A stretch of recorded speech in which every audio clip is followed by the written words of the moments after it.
The story of Deep Purple and its offshoots, bands such as Rainbow, Whitesnake and Gillan, reads like an A to Z of British hard rock and heavy metal. First formed in 1968, Deep Purple's roots extend back into the R&B boom of the early 60s. Founder members cut their teeth in such groups as The Outlaws, Screaming Lord Sutch, MI5 and Johnny Kidd and the Pirates. The Purple story begins in 1967, when keyboard player John Lord, who'd been in groups such as the Artwoods and the Flowerpot Men, was approached by Chris Curtis, ex-drummer of the Searchers, with a view to forming a new group. Curtis had already come up with a name. It was going to be called Roundabout, because roundabouts, man, go round, you know, and you get on and off a roundabout, don't you? You know what I mean, man? And I'm going, yes. He said, so anybody can be in the band? Because those that want to be will get on the roundabout and stay on as long as they want, and then they'll get off the roundabout. Yeah, I said. Does this mean that I can be pushed off the roundabout? I mean, he said, no, you and I, John, will be the core. Roundabout was meant to include ex-Outlaws guitarist Ritchie Blackmore, but a year passed and Blackmore never showed. Curtis moved into Lord's flat and engaged in some unusual decorating work. He covered everything in silver paper. So it keeps the vibes in, man. You know, so here was I trapped in this lunatic asylum. He eventually moved out, leaving me without paying his half of the rent, leaving me with a flat covered in silver paper. And suddenly it was December and there was a snowstorm. And I'm sitting there going, what the hell am I going to do? And there's a knock at the door and it was Ritchie Blackmore. Ritchie Blackmore, even at this early stage in his career, was considered a guitar virtuoso. For a bass player, John Lord turned to Nick Simper, who had played in Johnny Kidd and the Pirates and the Flowerpot Men. John Lord, he first approached me and said, would you give this up for, say, £25 a week? And I said, what do you mean, John? He said, well, if you could form your own group and create what you know, do exactly as you want to do and have control over it, he said, would you do it? I said, yeah, I'll do it. Yes, I'll do it. You know, tell me more. They ditched the name Roundabout and decided to make a list of new names. The list got huge. I mean, there was all sorts on it. Concrete God, I remember, was very strongly favoured at one point. Orpheus was another one. And several, do please remember it was 1968. People had come up with ridiculous names, and every so often Ritchie Blackmore would say, what about Deep Purple? Because we all knew it was the title of a song, you know, hit song, Nino Tempo and April Stevens. Deep Purple. Ritchie'd spoken to his grandmother. This new band you've got, are you going to play my favourite song, aren't you? And he'd said, what's that, Grandma? And she said, I like that song, Deep Purple. That's a lovely little song, you know. So it is Ritchie's grandma's favourite song. Deep purple falls over sleepy Cornwalls, and the stars begin to twinkle in the night. In the mist of The band recruited Bobby Woodman to the lineup, but was still looking for a lead singer. Ritchie Blackmore favoured Rod Evans from the band The Maze. Rod did his audition, we liked him, we took him on, and he took us to one side afterwards and said, you know, Ian, who's with me, our drummer from The Maze, he's a much better drummer than Bobby. We said, yeah, he's a kid. He said, no, he looks like he's 18 or 19. Whatever. So Bobby wanted to go and get some cigarettes from the local pub. So while he was out getting cigarettes, we auditioned Ian Pace. Well, I knew that, you know, it was something good happening and I wanted it. There was no qualms about, you know, oh, well, he's in there and I can't do this, you know. If you get a chance, you take it, and you take it with both hands. With the addition of Ian Pace, the lineup of Deep Purple was settled. The band prepared to record their first LP, Shades of Deep Purple. They pulled the single Hush off of the album, and that was being played on the Los Angeles radio about once every half hour, I think, to get the message across that we were there, you know, we'd arrived. listen, hush, hush. I thought I heard her calling my name. Now hush, hush. She broke my heart, but I love her just the same. Now hush, hush. Thought I heard her calling. They told us your single's bombing up the charts and you're off to America for 3 months. Not to blame. there were these fantastic American stretch limos we'd only ever seen in the movies, you know, where to take us to the hotel, and the hotel was fabulous. And 2 nights later, we're at the Playboy penthouse doing Playboy After Dark. Hollywood all of a sudden is ours.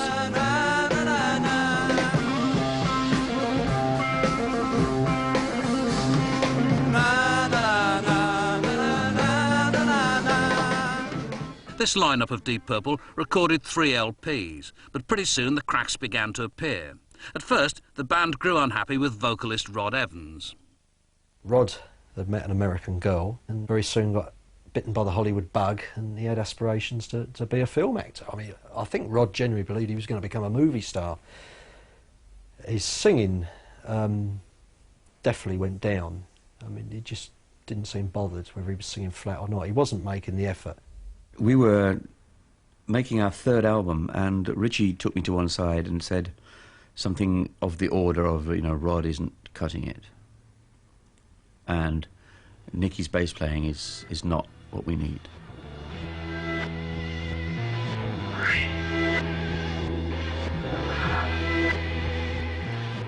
While Nick Simper and Rod Evans were unaware of what was going on, Ritchie Blackmore and John Lord went in search of a new singer and bass player. Ritchie got in touch with Mick Underwood, an old acquaintance. Mick played drums in Pop Group Episode 6 and recommended they check out lead singer Ian Gillan. Ritchie didn't pitch up at many of our gigs, you know. Yes, he'd come to check him out.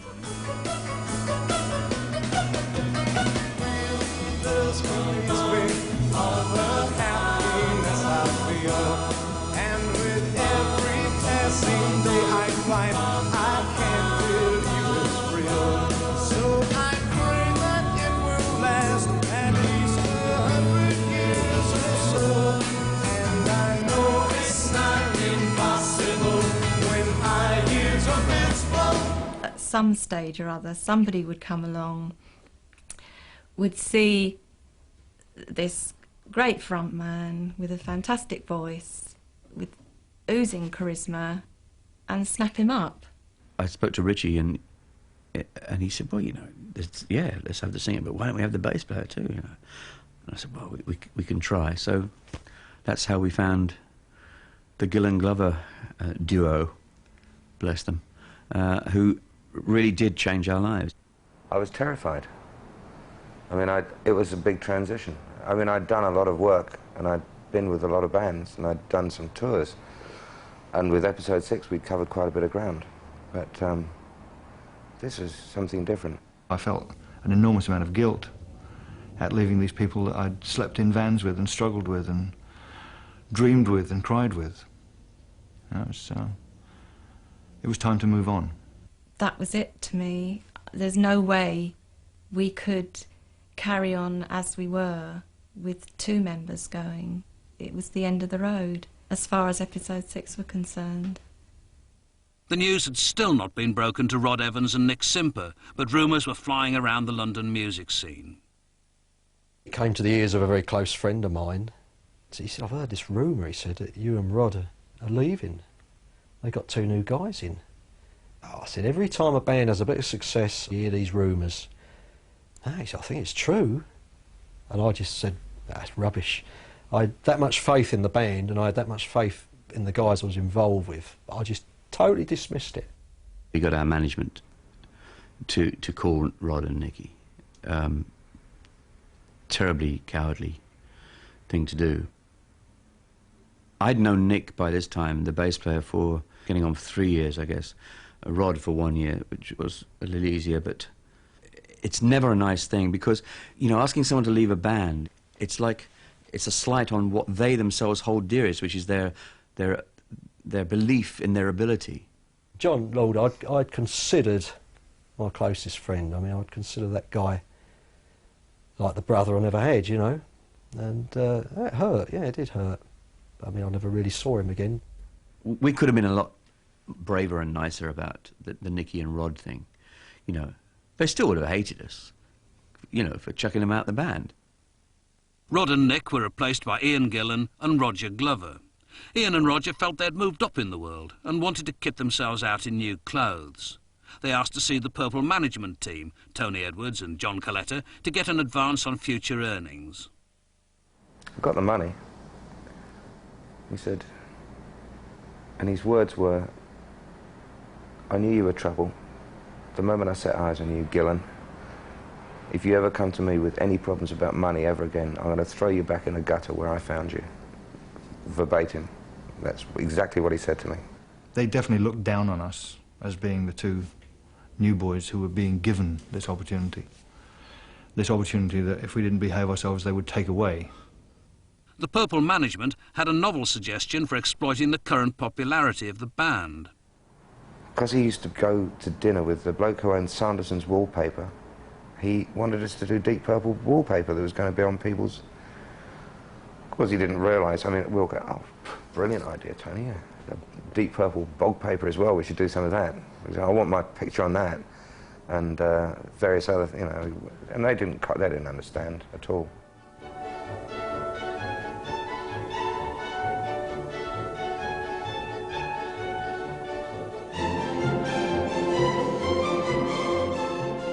The first recording project the new lineup was involved in was John Lord's fusion of rock and classical music, the Concerto for Group and Orchestra.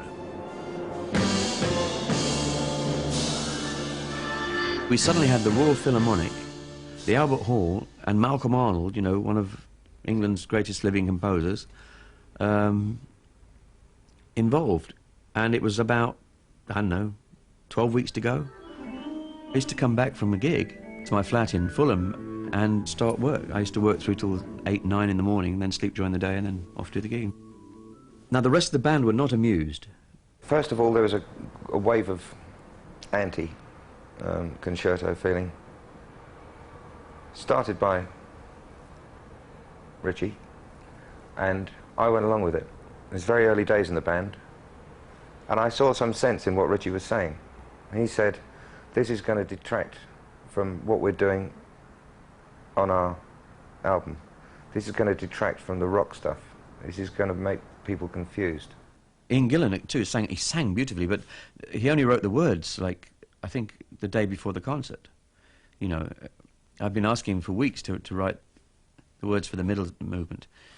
I'll get to it, I'll get to it, I'll get to it. And he wrote them the day before. If you listen to the words, they are about him standing there in front of an orchestra when he wants really to be in a rock band. And how can I do this? You know, I don't know what I'm doing here. Get me out of this. Help. What shall I do with the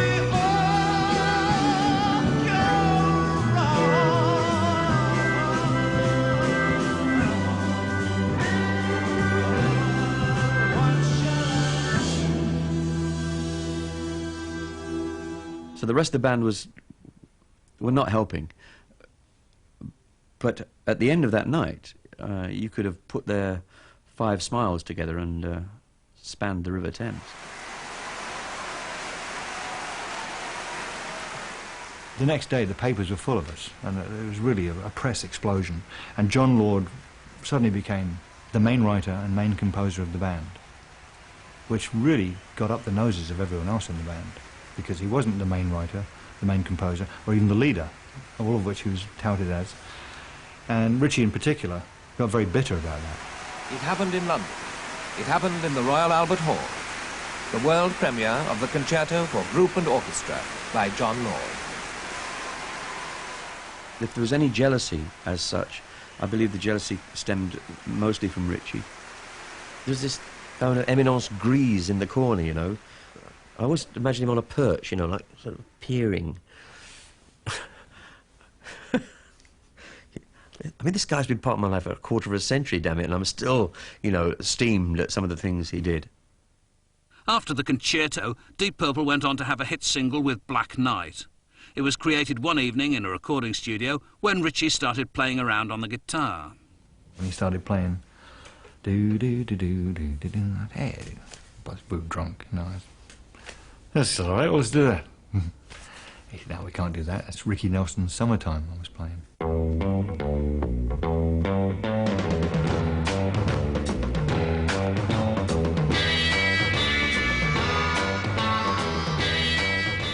fuck, I never heard it. Let's do it.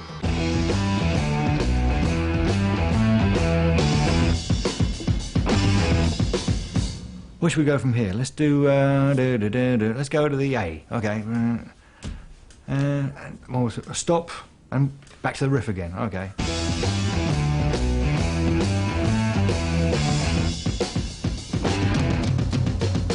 What are we going to write about? I don't know.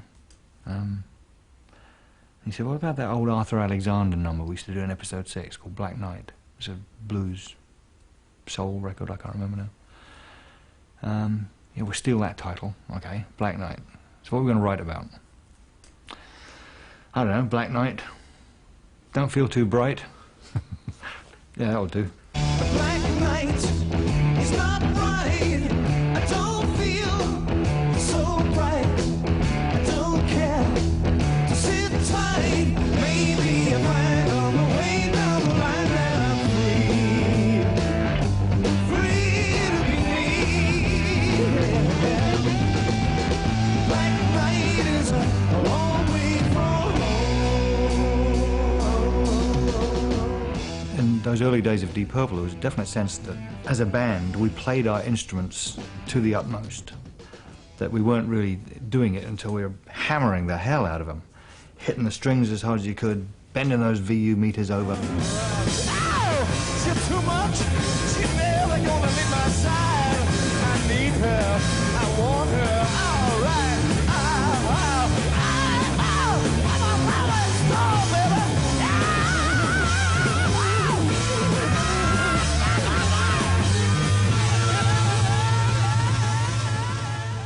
The band embarked on a period of frantic touring and recording, a period which saw them at their height both commercially and artistically. But relationships were beginning to fray. The main antagonists were guitarist Ritchie Blackmore and singer Ian Gillan.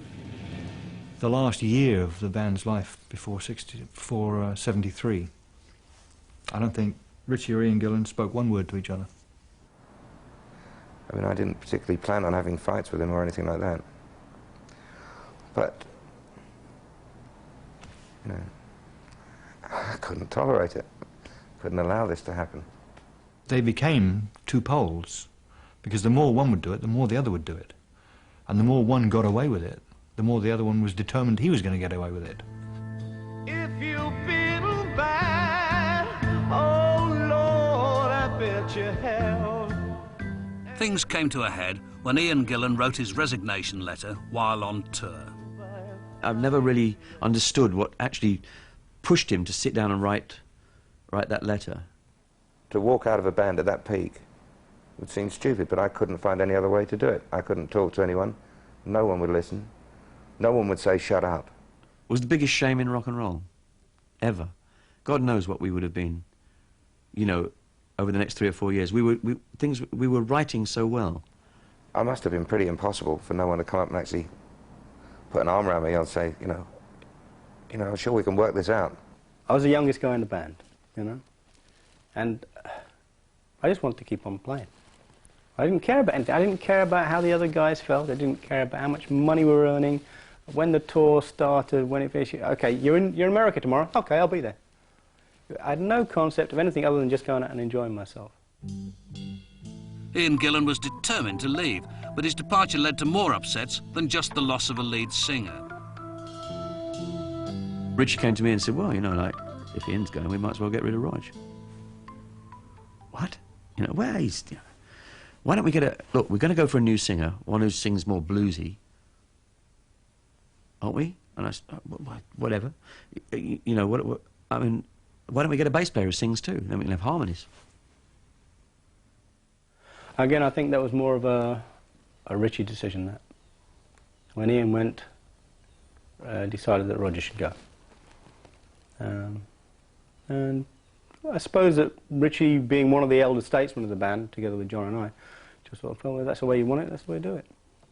I don't know where I was really. I was extremely hurt. And I wanted to prove to them that, that even if they couldn't, at least I'd be a gentleman about it, and I'd commit myself through to Japan. And I was also hereby handing in my notice. I wasn't going to wait to get fired or eased out or anything. I said, sod it, I don't need this. And withdrew into myself.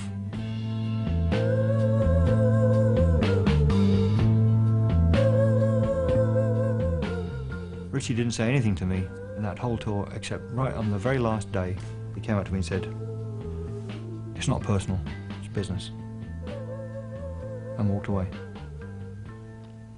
I hurt a lot, yeah, but, and I felt I was wronged.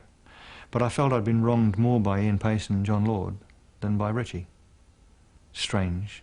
And again, cowardice came in, and I went with the flow, you know. If I look back, if I'd have stood there and said, "No way, you know, come on," and he'd said, "Well, I'm leaving," and then we'd say, "Well, fine, leave." Who knows, again, what would have happened? You know, if ifs and ands were pots and pans.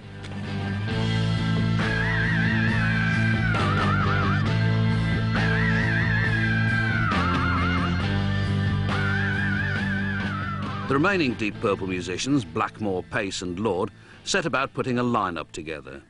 They recruited bass player Glenn Hughes from the group Trapeze, and on vocals got a young unknown singer from the northeast, David Coverdale. Coverdale had only ever sung in local pub bands, so his first Deep Purple concert on a European tour was a whole new experience. The manager at the time, a guy called John Coletta, was looking at me like, "You're going to blow it." I could feel it. And I took myself away from all of this bullshit nervous camaraderie that was going on and popping of wine corks and stuff, and found a room in the KB Halle just to be on my own. Well, of course, everybody thought I'd done a runner. So they had people, promoters, people searching the back streets and stuff, and I'm upstairs going, "You've got to do it, you know, you've got to do it, and do it properly." And that was the first time I walked on, first time in my life, and screamed, "How are you?" or "Are you ready?" or whatever. I didn't know what else to do. He very quickly found his balls, you know, I mean, he wasn't that shy for long. And for instance, when we did Smoke on the Water, which we had to do, of course, he wouldn't sing the opening line, like, which is "We all came down to Montreux." He sang "They all went down to Montreux" on the Lake Geneva shoreline.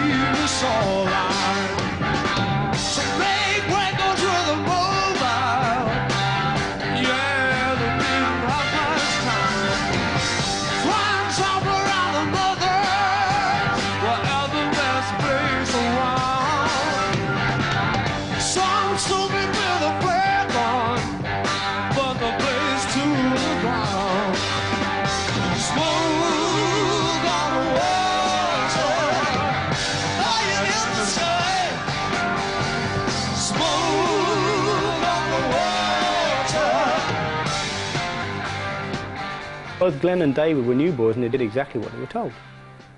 This is fine and dandy, you know, this is great. But after a record, all of a sudden they're not the new boys, they're part of the band. And they start putting their two penneth in. They start saying, "Okay, well, we're going to put our influence in now." And all of a sudden you do have a different sound. That different sound, more influenced by soul and R&B than by hard rock, was eventually to lead to Ritchie Blackmore's departure. During the making of Stormbringer, he would play us something. He said, "You like this? Play it." And we'd say, "Oh, that's great, let's try that." He said, "No, I'm going to make a solo album. I'll keep that for my solo album." He announced he was leaving prior to the tour because he didn't want to play any of this shoeshine music, he called it, that I wrote and David wrote. The management came over, we were in, I think, Germany or something, and said, "Richie's going to leave and form Rainbow." So yes, everyone was like, "Oh my God," you know, blah, blah, blah. So I went back to my hotel room and started to make a list of guitarists. But the first, of course, was Jeff Beck. The second was Rory Gallagher. And the third was Tommy Bolin. Tommy Bolin was a gifted young American guitarist whose last job had been playing in the group The James Gang. He joined Deep Purple, but it was around this time that drugs began to play a part in the band's story. Glenn Hughes was facing problems with cocaine addiction. It got to the point where the cocaine was my career. It was my everything. I would live to get up to go and do that stupid drug. Glenn at that time, I mean, I met him recently and he's wonderful, back straight as a straight as a die, well in control. But in those days, he was very susceptible to anything that was going around. If he could sniff it, you know, inhale it, take it, he would do it. Amidst being in denial of my own problem, I was in denial of Tommy's problem. Tommy and I would get high on cocaine and drink. But whilst he was doing that, he was also doing heroin and morphine. Tommy Bolin's heroin habit caused real problems on a tour of the Far East. What happened was we had a day off in Jakarta, and Tommy had asked the promoter to get him some downers or something. He got him some liquid morphine. I don't know if he injected it or swallowed it or whatever, but he fell asleep on his arm. He was actually basically paralysed. All he could do was play a bar chord. So he had to tune the guitar to a major or minor chord, whatever he needed, and all he could do was play like that. We went to Japan. We made that awful record, Last Concert in Japan, which should never have been released. I mean, for every Deep Purple fan that's got that, you know Tommy couldn't play. We went round the world with him, unravelling Deep Purple's reputation everywhere we went. I mean, you know, it wasn't really happening. Glenn was singing more and more like Stevie Wonder every minute of the day, and Tommy was forgetting arrangements and bumbling around the stage, smiling a lot. In March of '76, we were playing, I guess it was the Liverpool Empire, and I came off the stage and I went up to Pacey and I said, I can't do this anymore. This is, the band I love is falling apart in front of my eyes. I can't do this anymore. Ian Pace and David Coverdale agreed with John Lord, and Deep Purple decided to call it a day. 8 months later, in December 1976, guitarist Tommy Bolin died of a heroin overdose.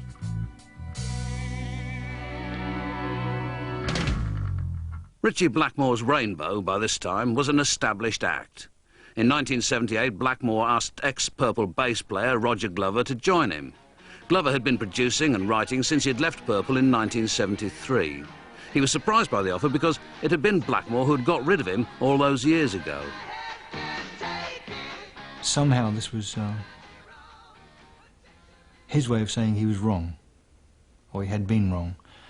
And my value, although he hadn't seen it at the time, he'd seen it since in the work that I'd done, in the fact that I'd kept my nose clean, I hadn't spouted off in the press about, you know, what a bastard he was, and that I'd had some success. And he had a sort of a respect for me then that hitherto he hadn't. This is what I felt. Whether this is true, I don't know, but somehow it was a redemption.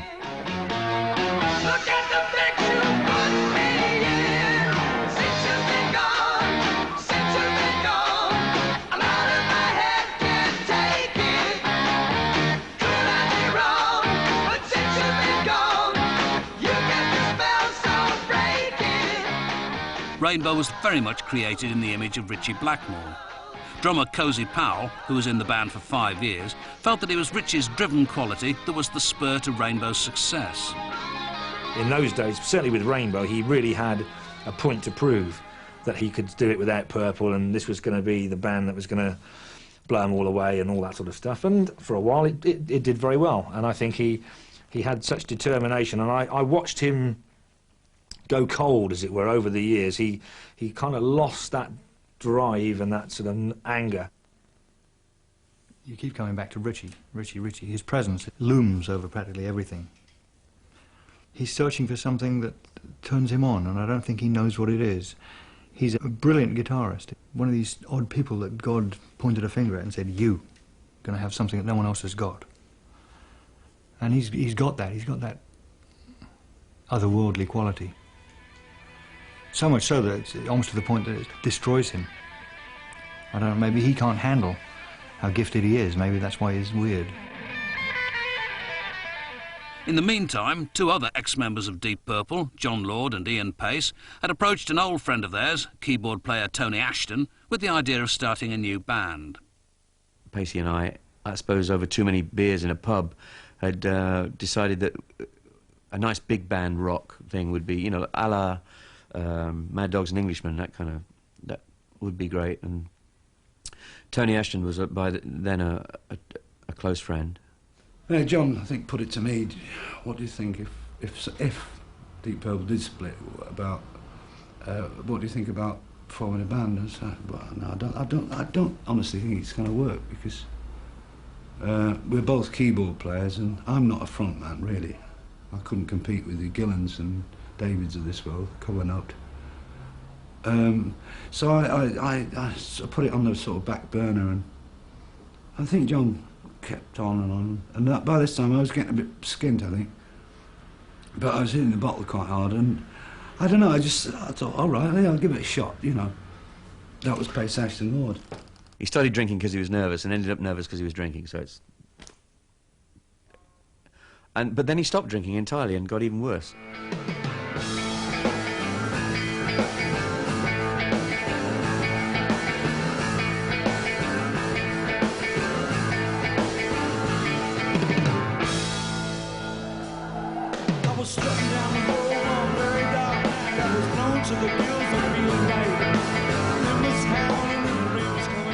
Pace, Ashton and Lord did not last long. At a prestigious London concert in the Rainbow Theatre, Tony Ashton fell off the stage into the orchestra pit. Shortly after, the band broke up. It wasn't his fault. We took him out of his area of expertise and tried to make him something he wasn't, which was a shame. Another more successful offshoot of Deep Purple was the group Whitesnake, brainchild of singer David Coverdale. In the late 70s, hard rock was out of critical favour and punk was in. But Coverdale discovered on his first tour that there was still an enthusiastic audience for his type of music. I booked what was called a Back to the Roots tour, because I didn't think I had any choice. So we booked all, you know, these little clubs and stuff, and there were more people outside than inside. We played places, Wolverhampton, the Lafayette Club, which, you know, loads of musicians will know about, and David went out and punched his hand in the air and said good evening and put his hand through the ceiling, you know, things like that. So that's how small these places were. It was tough, because all the people I was working with were expecting, you know, the sun to shine out of my superstar arse, which it wasn't. Nobody was backing me. The Purple management didn't have a clue what to do. From this difficult beginning, Coverdale began to put together a successful lineup. He recruited ex-Purple colleague John Lord. I formed this band, and we need a keyboard player. No, I'm sorry. I've given it up, David. I'm just gonna write. And phone call after phone call after phone call. You know, please come out and play. You know. John joined Whitesnake. The Deep Purple connection was made stronger when Ian Pace arrived on drums.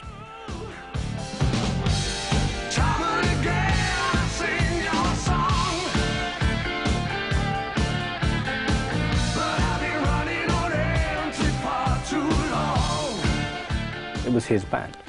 Even with John and I in the band, it was his band. It wasn't like all of a sudden Deep Purple again. David had very, very much changed since he auditioned for Purple in 1973. He was very much more sure of himself, and he was reinventing himself as in front of our eyes, you know. As David Coverdale and Whitesnake became more successful, a rivalry developed between the band and Ritchie Blackmore's Rainbow. If they can get to number 6, we'll try and get to 5. Can sell out the Hammersmith Odeon quicker than they can, or whatever. And there was a lot of that going down, and I think David loved it because, you know, he knew it was getting up Ritchie's nose. This rivalry came to a head in Munich after a Rainbow concert. The promoter made the enormous mistake of inviting me backstage. I said, "Are you sure it's okay?" Because there'd been bad blood between Ricardo and I for some time. I got a call from Cozy saying, "Look, something's happened tonight. It's nothing to do with me. You know, it's between them. If they want to play kids, that's up to them." Small corridor, and it's packed, and suddenly I went, "I know that smell." And the next thing, he's grabbed the back of my neck and the hair or whatever. He's going, you can get out." Fortunately, I got a swing round and stuff, and everybody was like, "Oh, no, what do we do? Interfere with Ritchie Blackmore and David Coverdale having a fight?"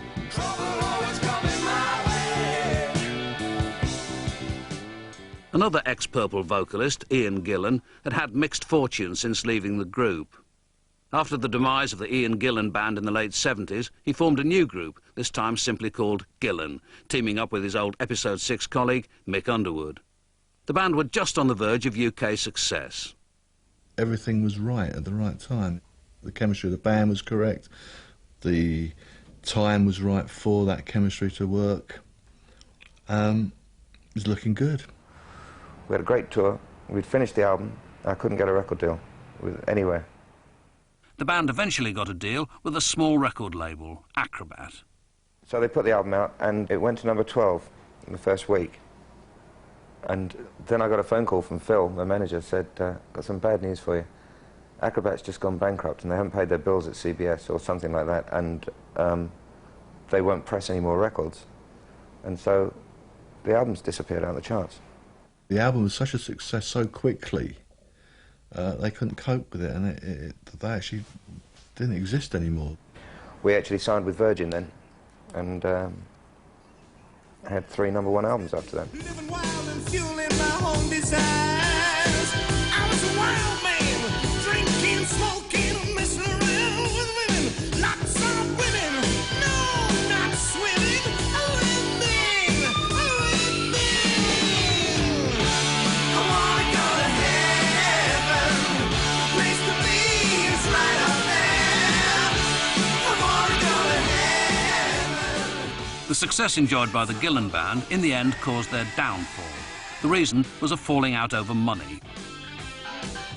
I got fed up with the rest of the guys moaning and groaning about too much touring, moaning and bitching every time there was a check late, because we were Brassic, moaning and insinuating that the books were being fiddled. I found it particularly difficult with Ian because of, I guess, our relationship, really. I mean, we went back such a long way. To be honest with you, if it had been in any other band that I joined that was successful like that, I would have insisted on contracts and all sorts of things written down. Sad, really, because Mick Underwood was a good old friend of mine. I always got on with Mick in Hounslow. We did have a little disagreement.